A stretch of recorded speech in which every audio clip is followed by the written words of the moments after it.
tanya aja, tuh seru-seruan aja lo Mambel. Ah, rezeki gitu aja. Rezeki. Nah, rezeki. Yang simpel aja, rezeki ya, rezeki di tahun 2025 untuk Bella ya, oke? Rezeki di tahun 2025 untuk Bella, kita akan lihat kartunya. Agak harus mengencangkan ikat pinggang.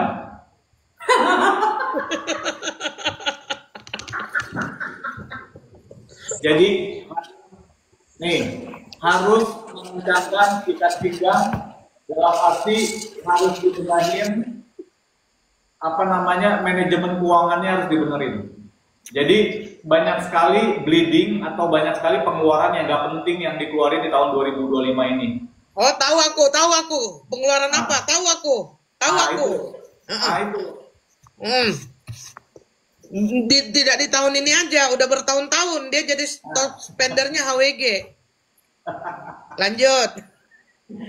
Jadi intinya harus lebih mengencangkan ikat pinggang dan lebih menata manajemen keuangan dengan baik. Karena di tahun 2025 ini agak harus benar-benar ketat lah untuk segi pengeluaran, baik yang konsumtif atau yang tidak konsumtif gitu. Benar nggak Bu Bella? Oke. Kalau kesehatan itu boleh kan? Kesehatan itu yang penting. Jangan kebanyakan dugem. Enggak, itu kartunya bisa dikocok lagi gitu. Kenapa tadi saya cuma satu lembar aja? Satu kali kocokan aja. Kan Oh gitu, nanti kocok lagi. Oh ya udah kocok lah. Ini kartu Bella. Ini kan kartu Bella. Ya udah kocok lagi lah. Oke. Ini tentang kesehatan Bella. Oke. Untuk kesehatan ini adalah King of Pentacle, di mana untuk kesehatan cukup bagus, di mana semua organ tubuh berjalan sesuai dengan seharusnya dan semestinya. Jadi tidak ada yang perlu harus dikhawatirin. Yang di mana ya, tapi tetaplah kita harus jaga kesehatan kita lah. Yang pasti kita harus lebih disiplin dalam tidur, disiplin dalam makan. Tapi untuk secara globalnya tidak ada masalah karena ini aman banget nih. King of Pentacle. Oke, pertanyaan nomor 3, bagaimana pertemanannya dia? Banyak pengkhianat atau gimana? Wah. Nah, itu pertanyaan bagus sekali itu. Betul. Oke. Di pertemanannya Bella, apakah isu-isu pengkhianat itu ada, Bang? Okay. Ya, dibuka. Buka ya. Ini Masih ini kan baru ada banyak yang masuk riwariwi. Ingat, kalau mau ketemu abang ganteng ini, kalian bisa datang ke Miami, makan dulu Miami, tapi sisakan perut, langsung di depannya ada kopi-kopi cantik di mana? Di Kraton. Jadi sambil ngupi-ngupi cantik melihat abangnya ini bisa juga dibukain kartu. Jadi di sini nggak terima di sini. Kalian ke sana aja udah. Ini hanya untuk orang-orang yang gibah, yang mulutnya lantam aja yang boleh dibacain. Oke, lanjut. Oke, apakah ada circle pertemanan yang sangat mengkhawatirkan ya? Dalam arti ada yang memanfaatkan ya? Toxic ya? Gitu pertanyaannya. Iyalah, begitu aja lah. Oke, betul. Tuh. Di mana ini commute. Ya, jadi ini nine of one, di mana ada circle pertemanan yang sangat ingin situasi dan intinya adalah circle-nya nggak bagus, dia ada toxic lah intinya. Oh kayaknya saya itu Mambel, aku baru ngomong langsung ku jadiin PT. Saya itu jahat aku memang. Ya. Toxic. Ada toksiknya. Ya teman kan kita tidak harus, maksudnya gini, tidak semua orang kita paksain untuk dia suka sama kita, ya kan? Orang itu kan banyak tipe-tipenya. Ada yang memanfaatkan, ada yang benar tulus, ada yang benar-benar mereka ingin dekat sama kita untuk belajar. Jadi ini ada toksik juga di situ. Pertemanannya Bella gitu. Tapi kan ini hanya sekedar dari sekedar ini aja ya. Abang kan nggak kenal dan dia nggak tahu dia pertokan, tapi kan ini badan kartu tradisional. Ya, maksud aku jangan sampai ada pihak-pihak nanti yang mengait-ngaitkan, Mak. You know kan, Mak? Iya. Karena kan aku kan dan ini hanya permainan sore ini. jangankan Mambel, seorang Bunda Tessa juga, saya juga pun pasti ada gitu, ada pertemanan yang nggak sehat, yang harus kita sehatkan. Itu ada. Betul. Anton, apakah Dokter Reza yang setelah dilaporkan Wan Prestasi dengan tuntutan 100 miliar nanti dia akan datang ke persidangan di tanggal 28? Itu harus kartu orang yang bersangkutan yang aku buka. Itu harus kartu orang yang bersangkutan. Ya. Kartu, kalau mau nanya itu, kartu Dokter Reza, berarti berapa huruf namanya? Oke. Apakah dengan 100 miliar itu menggunakan 10 kali cicilan? Karena di 4M aja dia menggunakan 2 kali cicilan. Itu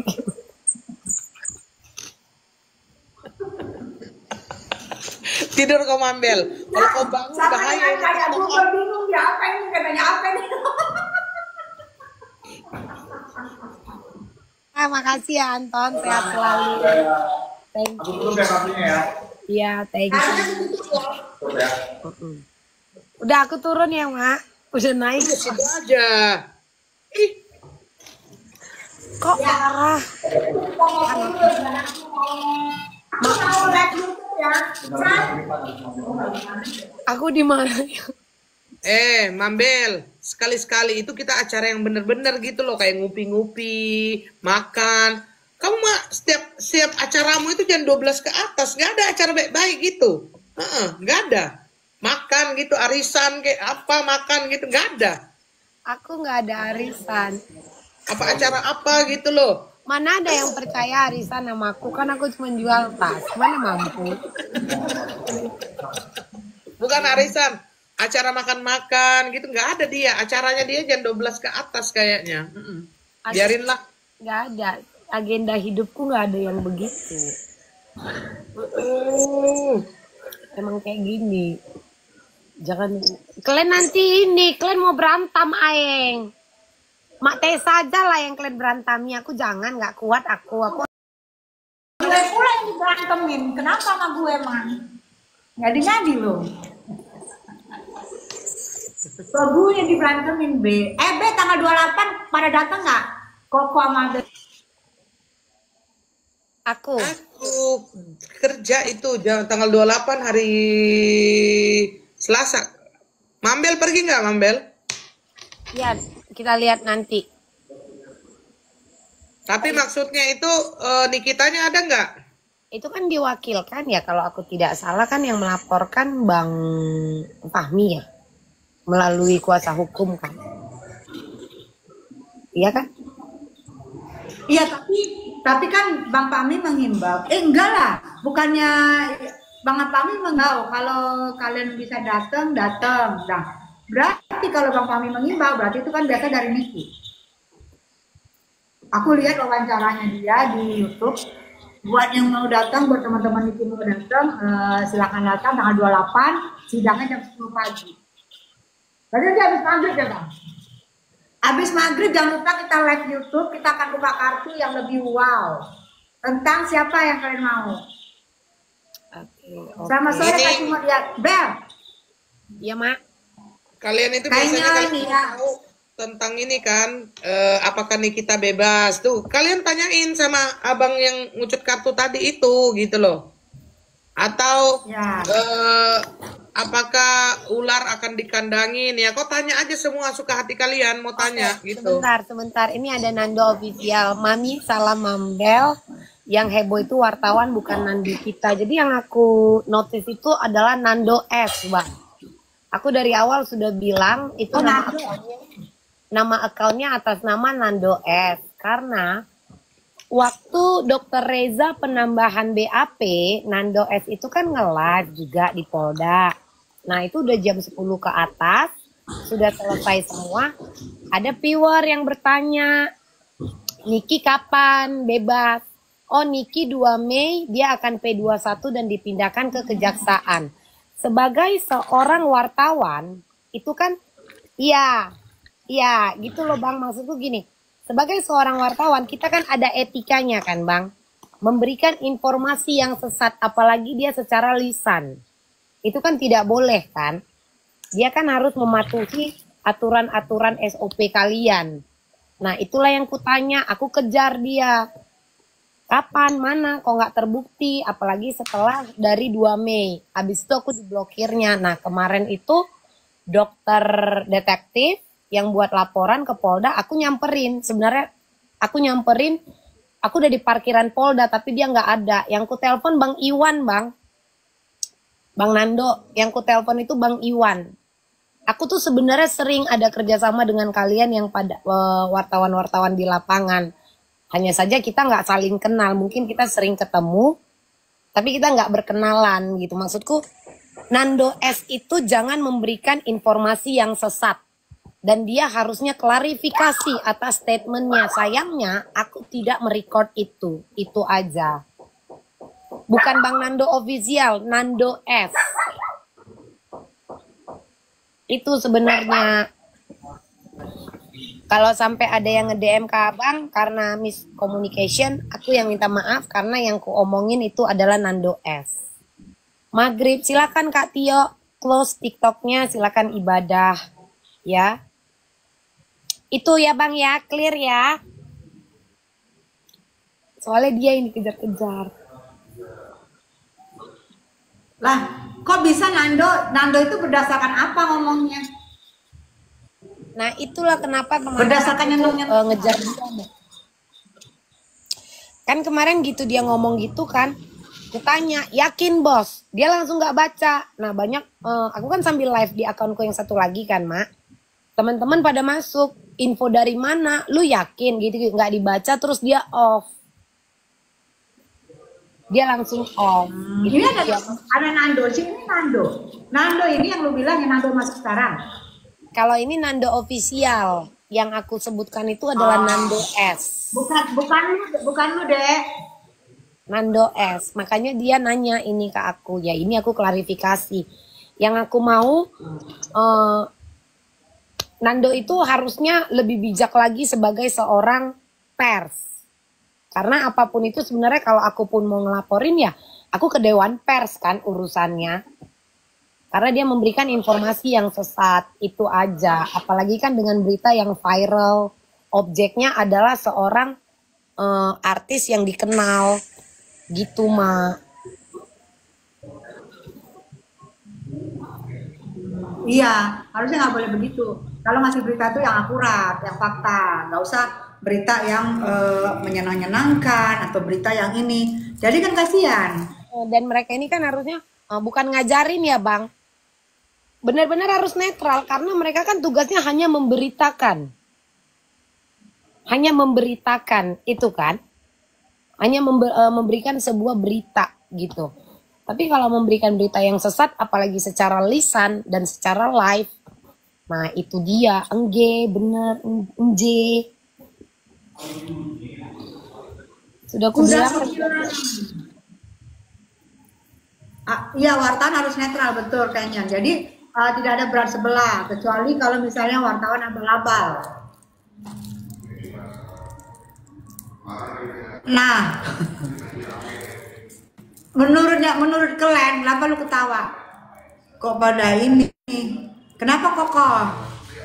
Nando yang suka live di kepolisian. Wah kakak si Nando. Wartawan sekarang agak lain memang, katanya Sion. Krayon ketawa. Semua tuh pada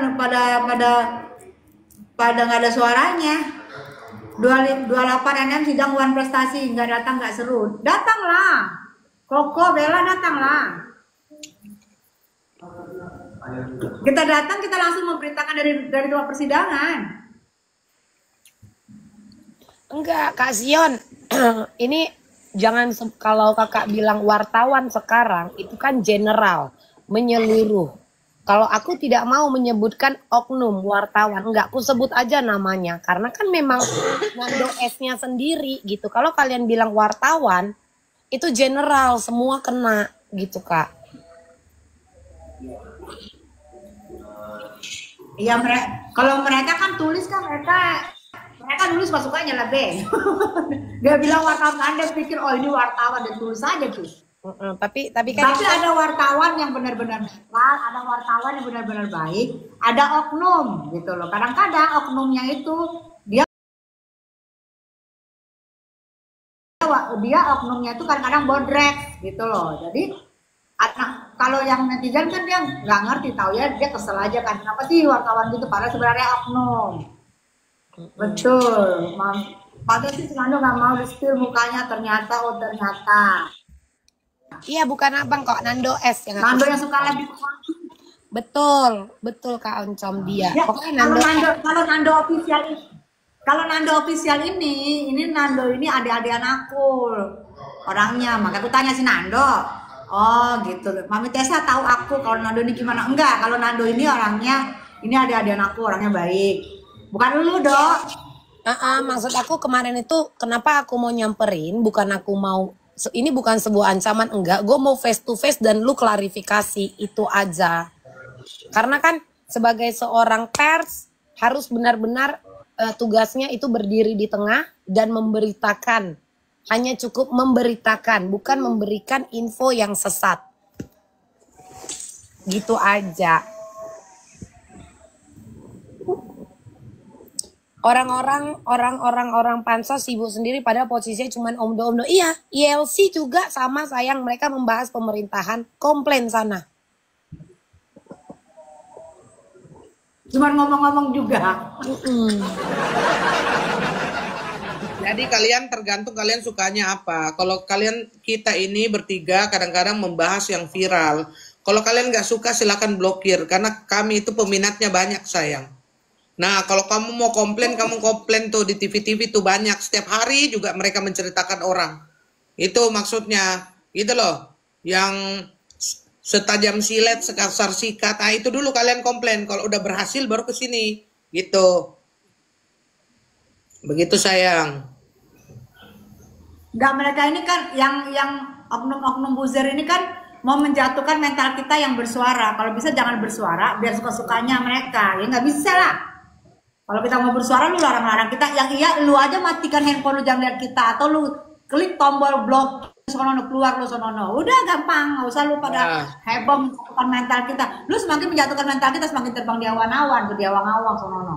Yang namanya mental kita nggak bakalan jatuh sayang ya. Sia-sia lu, capek. Ini hatersnya Bunda ini. Ini haternya Bunda ini pasti karena ini lah ya, permasalahan NM ya. Kenceng itu ya, lawannya itu kenceng kan? Itu kenceng. Kalau saya bahas NM itu pasti ada. Lumayan banyak gitu. Gitu. Kak Kasil. Nah ini Kasil ini. Kasil pengacara. Salam sayang, salam hormat Kasil. Jauh di mata, dekat di hati. Kalau depan kaca lihat leher. Ya kau jangan lihat leherku. Ini bukan double chin, udah 4 chin. Ya. Ini bukan double lagi, bukan double chin, 4 chin. Dan tidak ada orang susah ini begini lehernya. Iya. Iya, enggak ada sayang. Enggak ada, coba kau lihat ya. Enggak ada, Koko, iya Kasil. Enggak ada orang susah begini lehernya. Mahal ini. Saya bentuk ini leher mahal. Enggak lari ini, kalau saya hitung ini bisa ratus-ratus juta ini. Ya udah lanjut. Koko, iya sayang. Kalian itu manis-manis itu kayak yang itu. Beli dulu piaku sayang. Kalian klik Koko Hirocimot, ada keranjang di situ, kalian belilah sayang. Dari tadi itu penting aku nggak ada yang beli piak, belum ada ya. Oke guys. Emang Lesti Kejora itu Tasya Bella tuh sini. Mak, Lesti Kejora itu kenapa kasusnya? Gini loh, Lesti ya. Ini kalau dibiarkan akan banyak lagi oknum-oknum pencipta lagu untuk mensomasi atau untuk meng-LP-in penyanyi yang bernyanyi. Secara penyanyi itu tidak ada urusannya. Pencipta lagu sudah diatur royalti, gitu. Ada royalti mereka, itu ada. Jadi penyanyi kalau nyanyi di panggung dikenakan duit atau dikenakan royalti, kan bingung orang, kita mau menghibur, harusnya itu penyelenggara atau event organizer. Kalau yang ini diluruskan lagi, akan banyak penyanyi-penyanyi yang masuk tahanan, dituntut. Oleh pencipta lagunya ini apa? Kan kalau yang dituntut katanya mengcover tanpa izin, tapi buat Lesti, aku yakinkan dan aku sudah mencari 3 hari 3 malam di YouTube, tidak ada Lesti itu mengcover tanpa izin, tuh nggak ada. Yang ada dia bernyanyi, tapi diambil sama oknum-oknum orang-orang lain, diposting di akun mereka, diposting sama mereka di YouTube mereka. Itu bukan Lesti, saya pastikan bukan Lesti. Nah kalau berdasarkan itu mentah laporannya gitu loh. Nah ada lagi dia bilang. Jadi saat dia bernyanyi ada yang nge-record terus posting dan mendapatkan monetize. Jadi dianggap itu, jadi yang dituntut ini lagu gua lu nyanyiin, mana hak ekonomi. Ya. Gitu kan? Dan juga katanya waktu Lesti nyanyi hak itu loh. Ya gantian lah. Dulu lah. Iya sayang, duluan sayang. Jadi waktu hak Lesti ekonomi nyanyi itu. yang mana ini tabrakan? Oke, mute dulu aku ya. Ya, koko dulu. Koko dulu. Ya, Oh, ini koko dulu.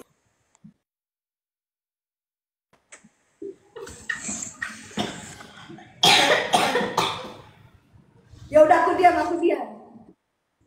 Saking sayang namanya si rebutan kita ngomong. Koko. Bunda dulu, Bunda silakan. Enggak, koko. Bukan saking sayangnya sama Lesti. Rebutan ngomong gitu loh. Ya, harusnya jangan Lesti. Itu tahun 2017. Jangan Lesti yang di Uber, ya. Itu ada IO-nya, ada penyelenggara menghibur. Karena setahu gue, penyelenggara itu ada bagian 2% buat pencipta lagu-lagu apa yang mau dibawa. Nah, cek penyelenggaranya, jangan sampai penyelenggara sama penyanyi double bayarannya kan itu.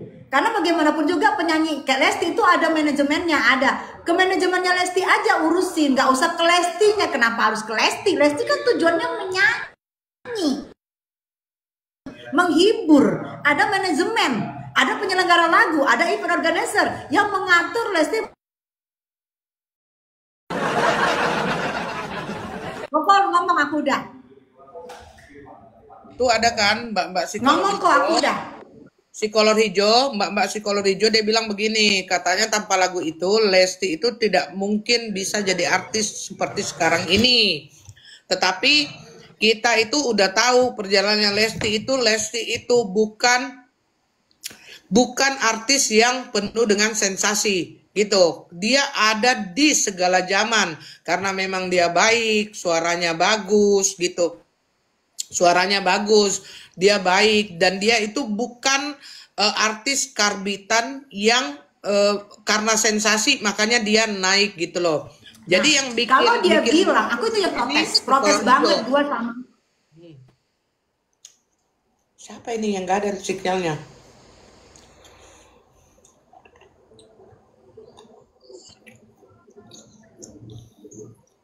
Aku nge-lag ya.